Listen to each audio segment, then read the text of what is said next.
Chikkodi SSLC ಪರೀಕ್ಷೆಯಲ್ಲಿ ರಾಜ್ಯದಲ್ಲಿ ಉತ್ತಮ ಸಾಧನೆ ಮಾಡುವ ಮಕ್ಕಳಿಗೆ ಸತೀಶ್ ಜಾರಕಿಹೊಳಿ ಫೌಂಡೇಶನ್ ವತಿಯಿಂದ ಗೌರವಿಸಲಾಗುವುದು. ನಮ್ಮ ತಂದೆಯವರಾದ ಸತೀಶ್ ಜಾರಕಿಹೊಳಿ ಅವರು ಉನ್ನತ ಹುದ್ದೆಗಳಾದ ಐಎಎಸ್ ಹಾಗೂ ಐಪಿಎಸ್ ಉನ್ನತ ಹುದ್ದೆಗಳ ತರಬೇತಿ ನೀಡುವುದಕ್ಕಾಗಿ ಲೋಕೋಪಯೋಗಿ ಇಲಾಖೆ ವತಿಯಿಂದ ದೆಹಲಿಯಲ್ಲಿ ತರಬೇತಿ ಕೇಂದ್ರವನ್ನು ಪ್ರಾರಂಭಿಸುತ್ತಿದ್ದಾರೆ ಎಂದು ಸಂಸದೆ ಪ್ರಿಯಾಂಕಾ ಜಾರಕಿಹೊಳಿ ಹೇಳಿದರು. ಇಲ್ಲಿನ ಪರಟ್ಟಿ ನಾಗಲಿಂಗೇಶ್ವರ ಸಭಾಭವನದಲ್ಲಿ ಸಂಸದೆ ಪ್ರಿಯಾಂಕಾ ಜಾರಕಿಹೊಳಿ ಅವರ ವಿಶೇಷ ಪ್ರಯತ್ನದಿಂದ ಚಿಕ್ಕೋಡಿ ಶೈಕ್ಷಣಿಕ ಜಿಲ್ಲೆಯ ಫಲಿತಾಂಶ ಹೆಚ್ಚಿಸಲು ಎಸ್ಎಸ್ಎಲ್ಸಿ ಪ್ರತಿಭಾವಂತ ವಿದ್ಯಾರ್ಥಿಗಳಿಗಾಗಿ ಹಮ್ಮಿಕೊಂಡಿದ್ದ ಒಂದು ದಿನದ ಕಾರ್ಯಾಗಾರಕ್ಕೆ ಚಾಲನೆ ನೀಡಿ ಮಾತನಾಡಿದ ಅವರು, ಮಕ್ಕಳು ಕೇವಲ ಅಂಕಗಳಿಕೆಗೆ ಸೀಮಿತವಾಗಬಾರದು, ಮಕ್ಕಳು ತಮಗೆ ಆಸಕ್ತಿ ಇರುವ ವಿಷಯಗಳನ್ನು ಪಿಯುಸಿಯಲ್ಲಿ ಆಯ್ಕೆ ಮಾಡಿಕೊಳ್ಳಬೇಕು ಎಂದರು. ಎಸ್ಎಸ್ಎಲ್ಸಿ ಪರೀಕ್ಷೆ ಮಕ್ಕಳಿಗೆ ಪ್ರತಿಭೆ ತೋರಿಸಲು ಉತ್ತಮವಾದ ವೇದಿಕೆಯಾಗಿದೆ ಎಂದರು. ಪಾಲಕರು ಮಕ್ಕಳ ಬಗ್ಗೆ ನಿಗಾ ವಹಿಸಬೇಕು, ಒತ್ತಡದಲ್ಲಿ ಮಕ್ಕಳು ಓದಬಾರದು, ನಿರಂತರ ಓದಿದಲ್ಲಿ ಗುರಿ ತಲುಪಲು ಸಾಧ್ಯವಾಗುತ್ತದೆ ಎಂದರು. ಮಕ್ಕಳು ಪರೀಕ್ಷೆ ಸಮಯದಲ್ಲಿ ಪೌಷ್ಟಿಕಾಂಶವುಳ್ಳ ಆಹಾರ ಸೇವನೆ ಮಾಡಬೇಕು.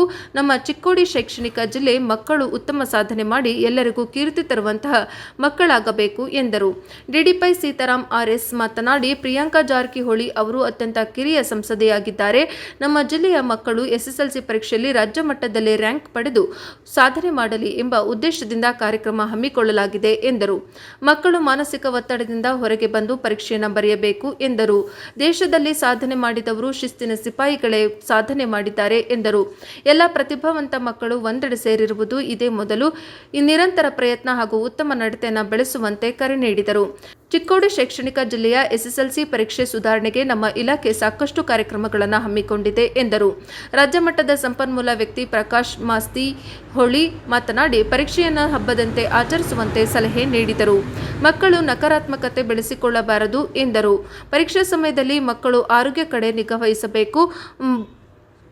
ಬೋಡಾ ಅಧ್ಯಕ್ಷ ಲಕ್ಷ್ಮಣರಾವ್ ಚಿಂಗಳೆ ಮಾತನಾಡಿದರು. ಕಾರ್ಯಕ್ರಮದಲ್ಲಿ ಚಿಕ್ಕೋಡಿ ಡಯಟ್ ಪ್ರಾಚಾರ್ಯ ಸಂಜು ಹುಲ್ಲಳ್ಳಿ, ರಾಜು ದೇವ ಋಷಿ, ಹರಿದಾಸ್ ಖಾಡೆ, ರಾಮಕೃಷ್ಣ ಪಾನಗೂಡೆ, ಡಾಕ್ಟರ್ ಹೊಂಬಯ್ಯ, ಚಿಕ್ಕೋಡಿ ಶೈಕ್ಷಣಿಕ 8 ವಲಯದ ಬಿಇಒಗಳು ಭಾಗವಹಿಸಿದ್ದರು.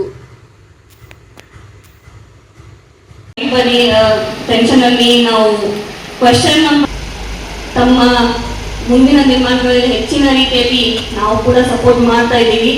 ಆಮೇಲೆ ಆರೋಗ್ಯದ ಬಗ್ಗೆ ಒಂದು ವಿಚಾರ ಬೇಕಿತ್ತು. ಬೆಳಗ್ಗೆ ಎದ್ದು ತಾವು ಮಾಡ್ತಾ ಇದ್ದೀರಾ, ಬೆಳಗ್ಗೆ ಎದ್ದು ಎಲ್ಲರೂ ಕೂಡ ಒಂಚೂರು ಬಾದಾಮು, ಒಂಚೂರು ಅಕ್ರೋಟ ಏನಂತೀರ, ಒಂದು ಸ್ವಲ್ಪ ಕ್ಯಾಶ್ಯೂ ನಟ್ಸ್, ಅದನ್ನ ತಾವು ಡೈಲಿ ತಿಂದರೆ ಅದರಲ್ಲಿ ಒಂದು ಹೆಲ್ದಿ ಫ್ಯಾಟ್ಸ್ ಇರುತ್ತೆ.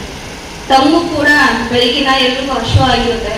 ಸೊ ಹಾಗಾಗಿ ಡೈಲಿ ಅದರಿಂದ ಸ್ಟಾರ್ಟ್ ಮಾಡಿದರೆ ಒಂದು ಒಳ್ಳೆ ರೀತಿಯಿಂದ ತಮ್ಮ ಮೈಂಡ್ ಹೆಲ್ದಿಯಾಗಿ ತಮ್ಮ ಬಾಡಿ ಕೂಡ ಹೆಲ್ದಿಯಾಗಿರುತ್ತೆ. ಯಾಕಂದರೆ ಬೇರೆ ಬೇರೆ ಕಡೆ ನೀರು ಕುಡಿಯಬಾರ್ದು, ಮತ್ತು ತಮಗೆ ರುಚಿ ಇರುತ್ತೆ ಜಂಕ್ ಫುಡ್ ತಿನ್ನೋದು, ಗೊತ್ತು ಪಿಜ್ಜಾ, ಬರ್ಗರ್, ಅದನ್ನೆಲ್ಲ ತಾವು ಒಂದು ತಿಂಗಳಿಗೆ ನಿಲ್ಲಿಸ್ಬೇಕು.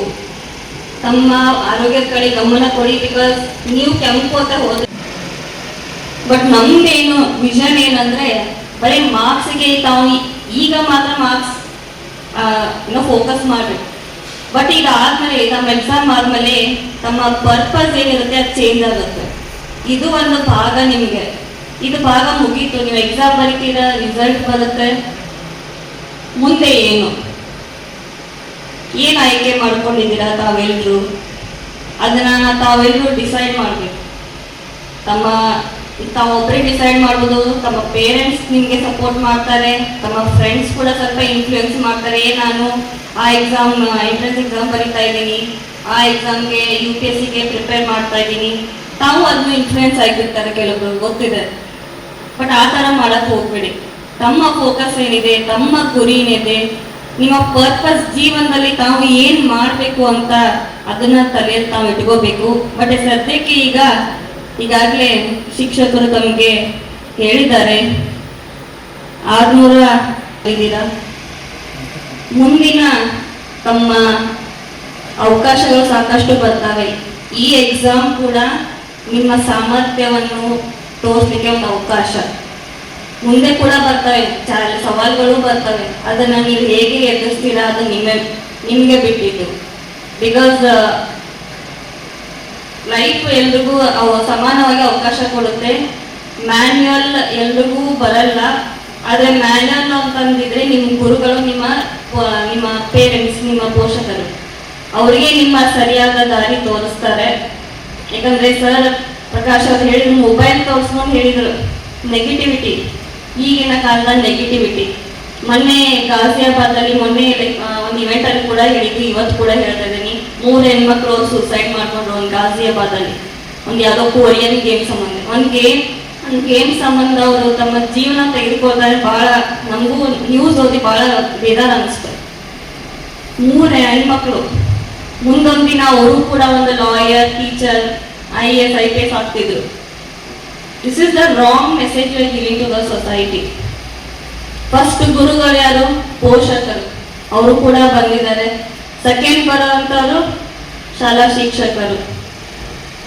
ಪೇರೆಂಟ್ಸ್ ತಮ್ಮ ಮಕ್ಕಳ ಮೇಲೆ ನಿಗಾ ಇಡಬೇಕು.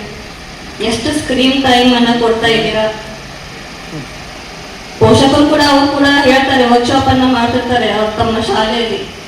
ಬಟ್ ಪೋಷಕರು ಬಹಳ ಈ ಕಡೆ ಬಹಳ ಸೀರಿಯಸ್. ನಾವು ಕೂಡ ನಮ್ಮ ಕಾಲದಲ್ಲಿ ಇಷ್ಟ ಇರಲಿಲ್ಲ, ಲಕ್ಕಿಲಿ ಅಂತ ಹೇಳ್ಬೋದು.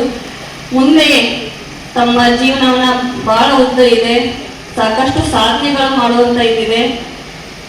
ನಾನು ಹೇಳ್ದಂಗೆ ತಮ್ಮ ಪರ್ಪಸ್ ಅನ್ನ ಈಗ ಎಕ್ಸಾಮ್ ಮೇಲೆ ಕಾನ್ಸಂಟ್ರೇಟ್ ಮಾಡಿ, ಸಾಕಷ್ಟು ಸ್ಟ್ರೆಸ್ ತಗೊಳಕ್ ಹೋಗ್ಬೇಡಿ. ಸಾಕಷ್ಟು ಏನು ಮೆಡಿಟೇಷನ್, ತಮ್ಮ ಆರೋಗ್ಯದ ಬಗ್ಗೆ ಗಮನ ಕೊಡಿ.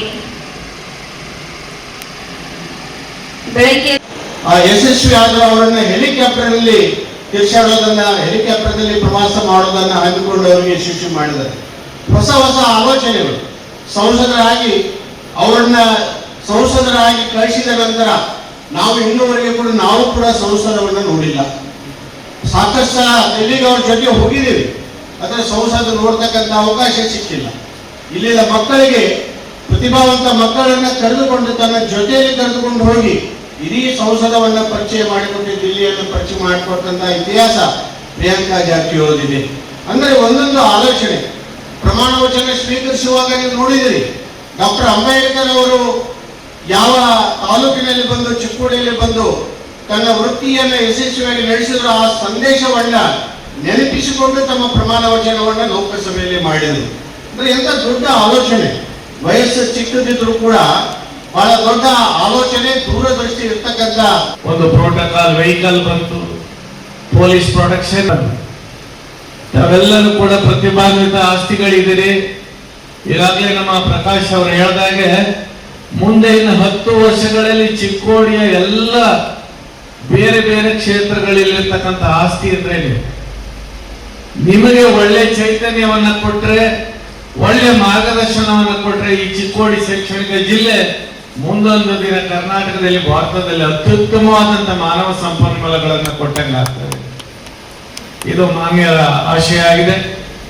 ಎಲ್ಲ ಪ್ರೀತಿಯ ಮಕ್ಕಳೇ, ತಾವೆಲ್ಲರೂ ಕೂಡ ಬೆಳಿಗ್ಗೆಯಿಂದ ನಮ್ಗೆ ಅದೇ ಇಷ್ಟು ಮಕ್ಕಳುಗಳನ್ನ ನಾವು ಕಾರಿಸ್ತೀವಿ, ಗಣ್ಯರು ಬರ್ತಾರೆ, ಸಭೆ ಹೇಗಿರ್ತದೆ ಅಂತೇಳಿ ಒಂದು ಸೂಜಿ ಕೆಳಗಡೆ ಹಾಕಿದ್ರು ಕೂಡ ಸೌಂಡ್ ಬರುವಂತ ಮಟ್ಟಿಗೆ ನೀವು ಬೆಳಿಗ್ಗೆಯಿಂದನೂ ಕೂಡ ಹರಿಸಿದ್ದೀರಿ. ನಿಮಗೆ ಸಮಯ ವ್ಯರ್ಥ ಆಗಲಿ